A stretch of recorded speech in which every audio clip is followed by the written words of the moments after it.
Charlie does not get a pass here. Charlie Rose is fired by CBS over accusations of sexual misconduct. He doesn't get a pass because I can't stop thinking about the anguish of these women. There is no excuse for this alleged behavior.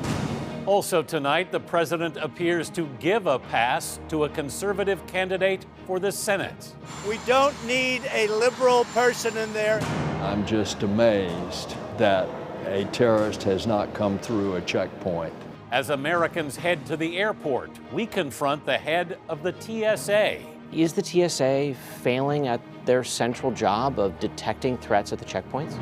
And saved by the president. Drumstick, you are hereby pardoned.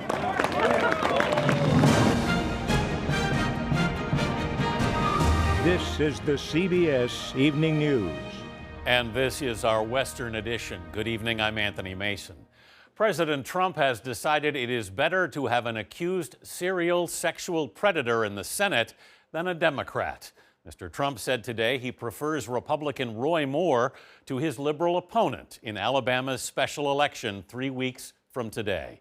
He went on to say this is a very special time for women because of all the sexual misconduct allegations that have been coming out. Margaret Brennan is at the White House. I can tell you one thing for sure. We don't need a liberal person in there, a Democrat. On his way to his Mar-a-Lago estate for Thanksgiving, President Trump voiced support for Roy Moore, who is facing multiple sexual misconduct allegations, including with teenage girls when he was in his 30s. Well, he denies. I mean, Roy Moore denies it. And by the way, he gives a total denial. And I do have to say, 40 years is a long time. He's run 8 races, and this has never come up. The president also said he welcomed recent scrutiny of sexual misconduct.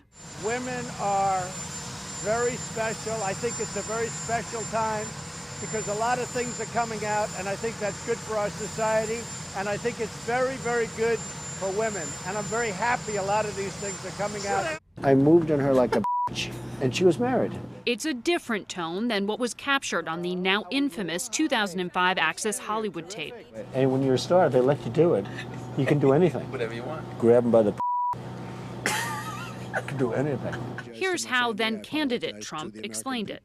Certainly I'm not proud of it, but this is locker room talk. During the campaign, more than 10 women made allegations of sexual harassment against Mr. Trump.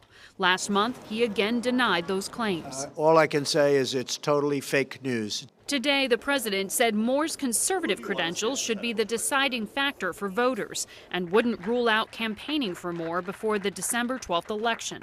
It's an endorsement his daughter Ivanka declined to give last week, telling the Associated Press, "There's a special place in hell for people who prey on children. I've yet to see a valid explanation, and I have no reason to doubt the victims' accounts."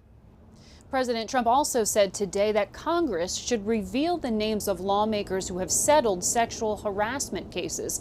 Now, the president's own lawyers are fighting a similar request regarding Trump campaign documents made by one of the women who accused the president of misconduct. Anthony? Margaret Brennan at the White House. Thanks, Margaret.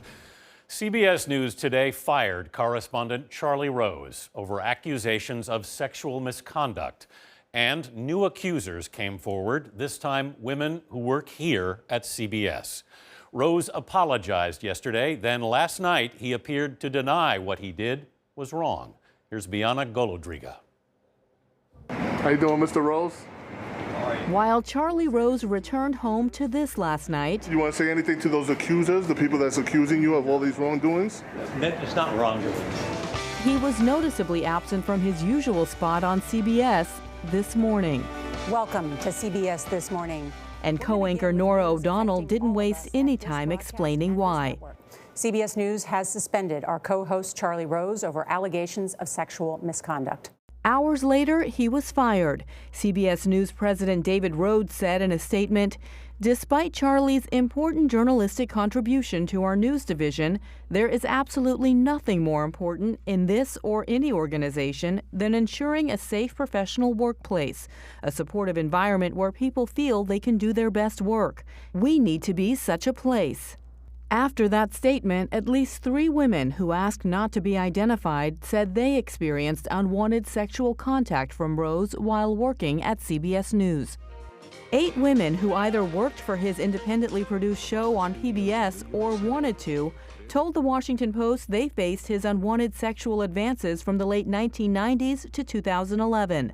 They accused him of groping their breasts, buttocks, and genital areas and walking around naked while they were either working at his home or traveling on business.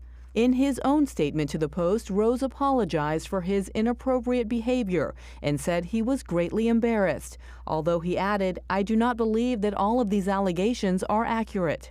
Washington Post reporter Amy Britton co-wrote the story. Within an hour or two after publication of our story, my inbox was already flooded with dozens of emails from individuals who wanted to reach out to us. How could this have gone for so long without being noticed or reported? Within the office, this was relatively pretty well known, and I think that many of them had a tremendous fear about speaking out against someone as powerful as Mr. Rose. At the Charlie Rose Show, a small group of employees answered directly to executive producer Yvette Vega, who said she deeply regrets not helping them. Sexual harassment in the workplace has been a subject Rose has not shied away from on his show, like recently when he talked with author Tina Brown about movie mogul Harvey Weinstein. Why didn't this come out sooner? He was very intimidating. I mean, let's make no mistake about it. 2 of the women who came forward at CBS say they are not ready for the details of their allegations to be made public. But a 3rd woman alleges Rose whispered a sexual innuendo while touching her inappropriately at a work-related event. Tonight, CBS issued this response to the new accusations. We reached out to Charlie and have not heard back. We should also note that PBS has pulled the plug on Charlie Rose's talk show. Anthony? We will, Bianna. Thanks. As Bianna reported, this was a very difficult day for CBS This Morning co-host Gayle King and Norah O'Donnell. They worked closely with Charlie for more than 5 years and consider him a friend, but they made it clear this morning they have no tolerance for sexual abuse. This is a moment that demands a frank and honest assessment about where we stand and, more generally, the safety of women. Let me be very clear. There is no excuse for this alleged behavior. It is systematic and pervasive, and I've been doing a lot of listening, and I'm going to continue to do that. This I know is true. Women cannot achieve equality in the workplace or in society until there is a reckoning and a taking of responsibility. I'm really proud to work at CBS News. There are so many incredible people here, especially on this show, all of you here. This will be investigated. This has to end. This behavior is wrong, period. I certainly echo that, and I have to say, Nora, I really am still reeling. That said, I think we have to make this matter to women, the women that have spoken up, the women who have not spoken up because they're afraid. I'm hoping that now they will take the step to speak out too. You know, I've enjoyed a friendship and a partnership with Charlie for the past 5 years. I've held him in such high regard, and I'm really struggling because what do you say when someone that you deeply care about has done something that is so horrible? That said, Charlie does not get a pass here. He doesn't get a pass because I can't stop thinking about the anguish of these women. What happened to their dignity, what happened to their bodies, what happened maybe to even their careers. I can't stop thinking about that and the pain that they're going through. Gayle King and Norah O'Donnell this morning. Sexual assault in this country is epidemic. It happens on average every 98 seconds. Most attackers are not well known, but often they are known to their victims. Jerika Duncan visited the Cleveland Rape Crisis Center. How many of you all were sexually assaulted, by show of hands, by someone that you knew and someone that you trusted? What happened? My first experience as being sexually violated goes back at the age of 5. I was abused by a man who lived in my neighborhood. I was molested by my mother's boyfriend. I was abused by a family member. I was raped by a coworker at my old job. I was sexually assaulted 5.5 years ago by a coworker of my husband. I'm a survivor of childhood sexual abuse and rape. It was from an older boy that lived in the area. I share my story to try and help other people walk through this darkness because it was horrible. Do you think there are actually more male victims of sexual abuse and rape than what's reported? I do. It's something that's very hard for men to face. And if you were to come out and say something, it chips away from your masculinity. I feel like the biggest lesson that I had to learn was that the real victory was me breaking the silence. There are changes that are starting to happen in society, especially with all of the major news events that are coming out, and I think that is great that it's getting so much attention, but there is still a culture of victim blaming. The way people are responding to the celebrities and people who have a name, I really wish society would respond to our everyday survivors the same way. So it's like we create a hierarchy for survivors in our society, that if you have to look a certain way, come from a certain background for you to get that attention. None of us are like TV personalities. So that's a beautiful thing, let people know you don't have to be rich, you know, you don't have to be in the spotlight. Violation is violation, rape is rape. Sexual assault and abuse and rape is really about the power and the control, not the sex. So to see that being exposed on such a huge level and such a consistent level brings me joy, because it feels like, okay, now we can get real. Now we can really have conversations. Now we can stop, you know, having all these little whispers or making it be about the person who's raped is damaged goods. No, how about the person who did the raping has a problem? Unfortunately, finding those people that you just heard from was not difficult. We partnered with the Cleveland Rape Crisis Center, where last year more than 36,000 people used their services. Anthony? Jerika Duncan in Cleveland tonight. Thanks. You can see much more of Jerika's interview on CBSN, CBSNews.com, and if you subscribe to the Evening News podcast on iTunes. The House Ethics Committee today began investigating sexual harassment complaints against Michigan Democrat John Conyers. He admitted today his office settled a complaint involving a former staffer, but said it was simply to avoid a long court case. He denied doing anything wrong. Conyers, who's 88, has been in Congress since 1965. There is unease tonight in many Haitian neighborhoods from New York to Florida. The Trump administration says it's canceling a humanitarian program that's allowed thousands of Haitians to live in the U.S. Vladimir Duthier reports they could be deported if they don't leave by July of 2019. Today, Haitians protested the Trump administration's decision to end the Temporary Protected Status, or TPS, for nearly 60,000. My mom felt like it wasn't a safe place for us, for me and my sister to stay, so she decided to bring us here. 19-year-old Long Island resident Stefan Ronnie Cassis came here when he was 11. Get out, get out, get out, get out. After a 2010 earthquake killed and injured over 300,000, including his father. He's in college now, has a job, and pays taxes. The Haitian people deserve better, and that's what I intend to give them. In September 2016, then candidate Donald Trump spoke to a group of Haitians in Florida, promising to be their voice. But now, many in the community feel betrayed. Oh, I have those. New York Assemblywoman Michael Salage's district has over 1,000 Haitians protected by TPS. They're our fellow New Yorkers, and so it hurts us to know that we're sending these people back to nothing. Stefan misses Haiti, but says there's nothing there for him or his family. What am I going to do in Haiti? It's nothing in Haiti. If 60,000 Haitians are forced to return to Haiti, the concern by some members of Congress is that a country devastated by an earthquake, disease, and unemployment will not be able to take in those returning home, Anthony. Vladimir Duthier, thanks, Vlad. One of the giants of post-colonial Africa has fallen. The president of Zimbabwe, Robert Mugabe, resigned today. There were celebrations in the capital as word spread.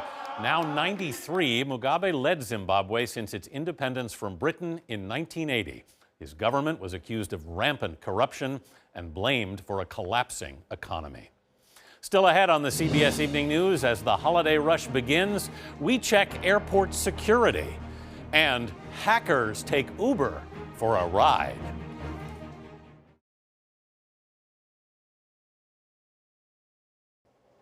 "26 million people are expected to pass through TSA checkpoints over the holiday, 5% more than last year. They may face new screening procedures. The TSA is facing new questions about security breaches. Chris Van Cleve spoke with the new administrator. Is the TSA failing at their central job of detecting threats at the checkpoints? No, I don't think TSA is failing at the central job at all. New TSA Administrator David Pekoski defended his agency's ability to detect prohibited items at checkpoints. A recent classified report found undercover agents smuggled mock explosives and weapons through security at least 70% of the time. They know our standard operating procedures and they know the capabilities of our equipment, and they test it based on that. So it's a tough test. The agency scored only marginally better than it did in tests 2 years ago when mock explosives got by screeners 95% of the time. Florida Senator Bill Nelson. I'm just amazed that a terrorist has not come through a checkpoint and done some very bad things on an airplane. Well, I respond to that. I want to share his concern, and that's the reason for the enhanced training and the changed procedures, because the procedures we use today are not the procedures that were in place when that testing was done. Pekoski says the TSA is working to lower its high turnover rate among screeners. It's also focused on new detection technology, like these body scanners currently being tested that could one day scan passengers as they walk by, and 3D CT scanners for carry-on bags that provide a much clearer, zoomable 360-degree view inside a bag. People coming to the airport this week may see new procedures at the checkpoint. That includes taking electronics larger than a cell phone out of your carry-on bags. Also, any food items have to come out. Now, that could add to the wait times at the lines. The TSA says get to the airport at least 2 hours before your flight. Anthony? Chris Van Cleve at Reagan National. Thanks, Chris. Still ahead, Uber admits it was hacked and tried to cover it up.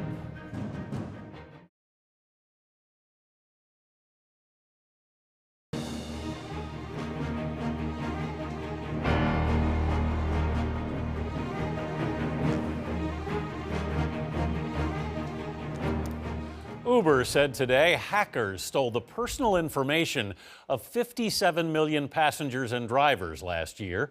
CBS News has learned the company did not tell government regulators, but instead paid the hackers $100,000 to delete the information and keep the breach quiet. No credit card or financial information was stolen, just email addresses and phone numbers. President Trump kept up a holiday tradition today with the First Lady and their son Barron looking on. He granted a pardon to turkeys Drumstick and Wishbone, sparing the gobblers from becoming the gobblees at Thanksgiving dinner. We'll be right back.